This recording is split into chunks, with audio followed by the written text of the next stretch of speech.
Sahabat anak Indonesia, pagi hari ini kita mengawali kunjungan kerja berkunjung kepada salah seorang keluarga yang anaknya menjadi korban pencabulan, diikuti dengan pembunuhan dan menghilangkan jejak, dibuang di semak-semak. Anak usia 3 tahun, 4 tahun, dan di salah satu desa Payagambar, Kecamatan Batangkuis. Dan sekarang kita akan berkunjung ke rumah keluarga, memberikan support, ya, bagaimana proses ini nanti terus dikawal. Nah, saya didampingi kunjungan kerja ini dengan Pak Junedi selaku Ketua Komnas Perlindungan Anak Deli Serdang. Dan saya kira nanti kita akan bisa berbincang dengan keluarga itu. Ini ada Ibu Kepala Desa. Siapa? Yang setia terus memberi perhatian pada anak-anak di desanya, kawan-kawan yang lainnya yang saya kira ini juga adalah bagian dari komitmen kita, dan kita akan ketemu di mana Jun ke arahnya ya. Jadi ikuti terus bahwa kita akan memberikan support kepada orang tua dan keluarga. Setelah itu kita mendapat informasi yang akurat, dan besok direncanakan akan berjumpa dengan Kasat Reskrim dan Kapolres Deli Serdang untuk melakukan koordinasi sejauh mana penanganan kasus kekerasan fisik yang mengakibatkan anak hak hidupnya terampas. Jadi setelah itu nanti kita akan mencoba berdiskusi dengan komunitas media juga yang selama ini memberikan informasi terhadap apa yang terjadi. Dan ini salah satu juga nanti bahan refleksi kita mengapa Deli Serdang itu menjadi zona merah terhadap kekerasan terhadap anak.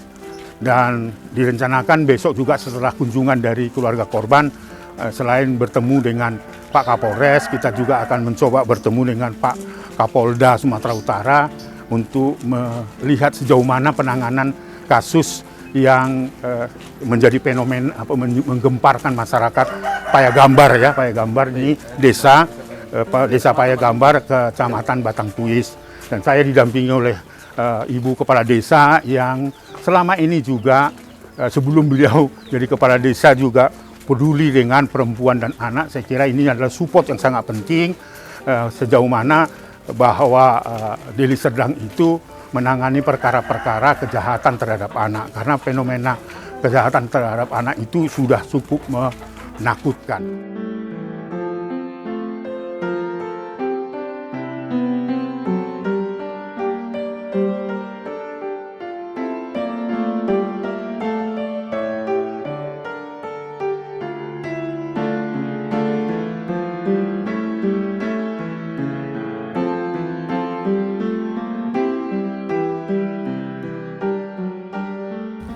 Habis itu dia mencari si korban ini dan tidak ditemukannya, hingga dia beritahukan sama tetangga-tetangga kan. Itu di jam berapa dia? Itu di pukul 9. Masih 1 jam setelah belanja ke warung itu? Iya, belum sampai pun lagi jam 9 ya dia pencarian itu. Nah, kira-kira jam berapa Dek menurut Anda? Iya, waktu Ibu dengar itu. Kalau aku keluar dari rumah dia bersuara jam 8 kan. Jam 8 aku keluar langsung Tapi nggak lihat wajahnya tubuh anak itu sendiri setelah belanja di warung itu? Pas belanja dari warung dia pulang, Pak. Masih pulang? Masih jajan di rumah. Oh, masih dimakan di rumah gitu? Habis itu keluar kakaknya suruh mandi. Udah siap mandi, kakak yang masuk, dia main. Saya masih ngintip gini. Masih lihat? Masih lihat, masih ada suara dia. Oh, masih di situnya, di siap kakaknya. Oh iya. Cari dulu adek kakak. Udah cari nggak ada, langsung tutup semua pintu. Ada nggak usah ada jam 8. Langsung cari kemana-mana Pak. Langsung arah ke rumah itu nyari memang. Cuman nggak ada kepikiran masuk ke rumah, belum berani kan Pak. Masih nyari arah kolam sampai ke ujung mana lah. Itu jam berapa itu? Kira-kira? Jam 9. Jam 9. Oke. Tapi nggak ketemu lagi gitu. Saya lanjut lah Pak kan. Iya. Nah, jadi habis jam 9 itu tetangga-tetangga ikut mencari, begitu juga dengan warga setempat kan gitu Pak.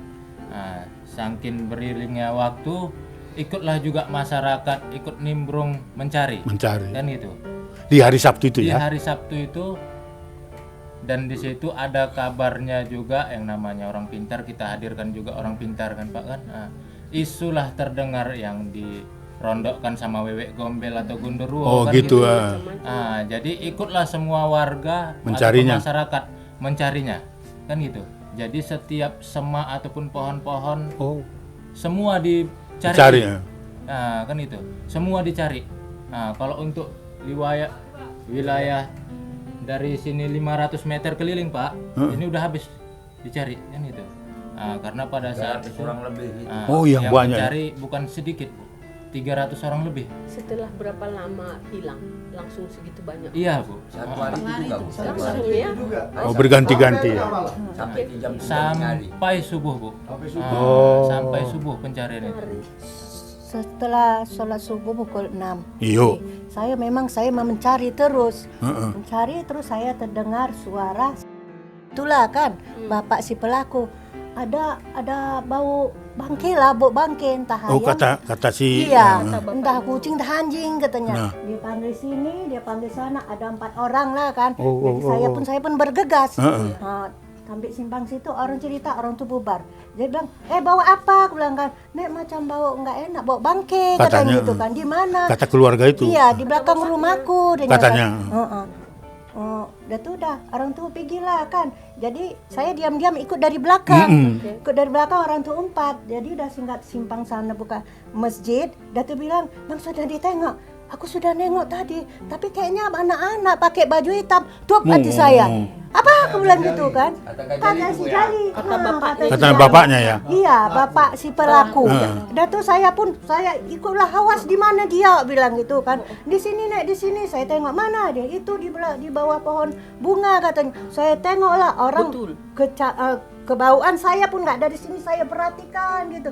Saya ingat itu baju hitam itu memang ada tekuk-tekuknya gini. Iya ini cucuku ini aku bilang pakai baju Oh, hitam. pada saat itu belum lihat wajah. Belum melihat wajah. Ada terlungkup. Masih gini. Dan tuh saya larilah saya dari samping situ, saya menjerit ke sini, hati-hati, untung mana aku bilang itu kan. Ada apa mah? Ada situ ada mayat. Anakmu pakai baju apa? Aku bilang baju hitam itulah anakmu. Bilang dia tuh menangislah dia. Iya. Dia tuh pikirlah kamu. Oh iya, saya sudah lihat. Macam ginilah. Itu Saya dekat tengok. rumahnya sebelah. Iya di sebelah. Berapa jauh? Di belakang. Berapa jauh, Bu? Enggak berapa inilah Pak. Itu rumah cat hijau itu Bapak pun nampak kan. Dan ini loh maksudnya semak-semak itu. Iya. Ini pohon bunga itu. Oh, itu pohon bunga bukan semak-semak ya. Pohon bunga.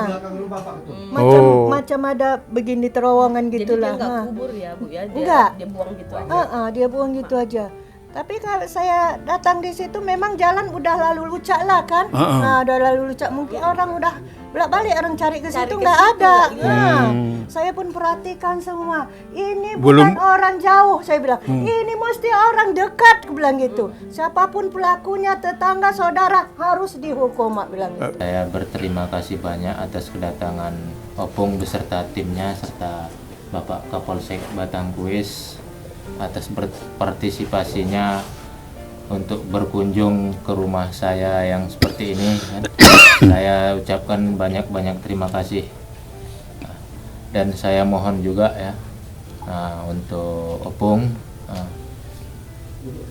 selaku orang tua ataupun dari Komnas Perlindungan Anak, Betul, Pak. saya mohon dukungannya terus untuk mendukung pembongkaran atau pengusutan kasus ini sampai setuntas-tuntasnya.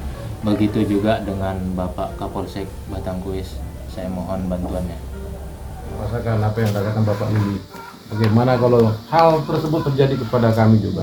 Sama Pak, kami juga turut berduka cita yang sedang mendekatnya. Yang kami hormati Pak Seraid selaku Ketua KPAI, Bapak Ibu yang hadir di tempat ini.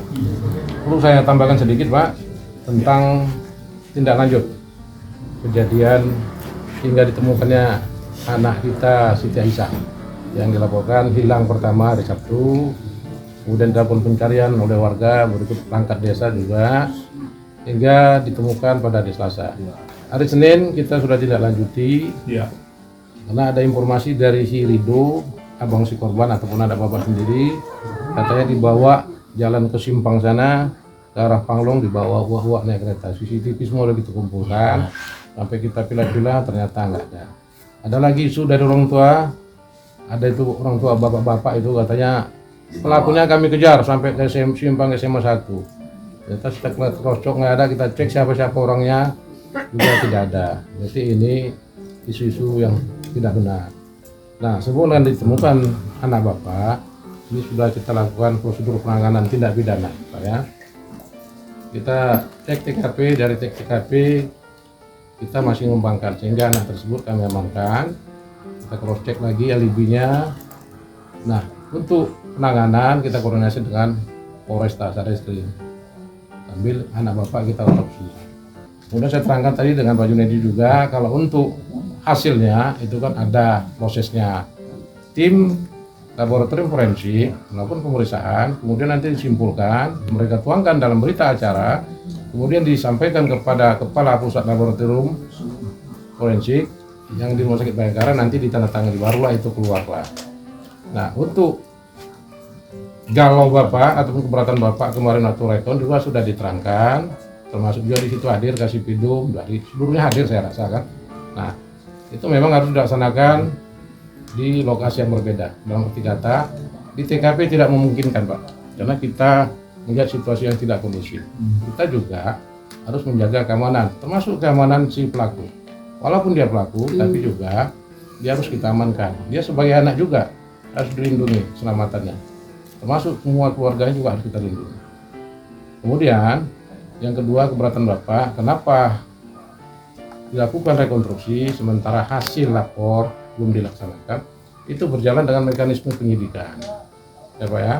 Karena penanganan anak ini cuma 15 hari, itu sudah termasuk perpanjangan penanganan itu bapaknya dan juga. Jadi harus dikebut. Makanya juga jaksanya tidak menggunakan seragam dinas. Nanti sidangnya juga begitu, tidak menggunakan seragam dinas jaksa, dan nanti juga tempatnya tertutup. Jadi kemudian penambahan bapak tadi, yang kami periksa bapaknya itu dia menciumnya hari Selasa pagi Pak. Kalau nggak salah BAP itu sekitar jam 6 pagi. Nah, saya juga ikut langsung cek. Nah, untuk keterlibatan bapaknya kita harus atau kami juga harus mengumpulkan saksi-saksi yang menguatkan dalam hal ini. Bapaknya terlibat atau tidak. Jadi kita tidak bisa langsung memvonis seseorang, kita justice seseorang tanpa adanya bukti Pak. Karena persamaan hukum juga semua orang sama Pak. Betul. Essential of innocence. Jadi sama Pak, semua kita ini semua sama persamaan di depan hukum. Jadi kalau untuk keterlibatan bapaknya, kita harus didukung alat bukti. Saksi-saksi yang menguatkan. Harus kuat juga Pak, nggak bisa kita sembarang tuduh Pak. Serahkan saja kepada penyidik, kan juga berupaya supaya perkara ini tuntas sampai nanti masuk ke ranah sidang persidangan.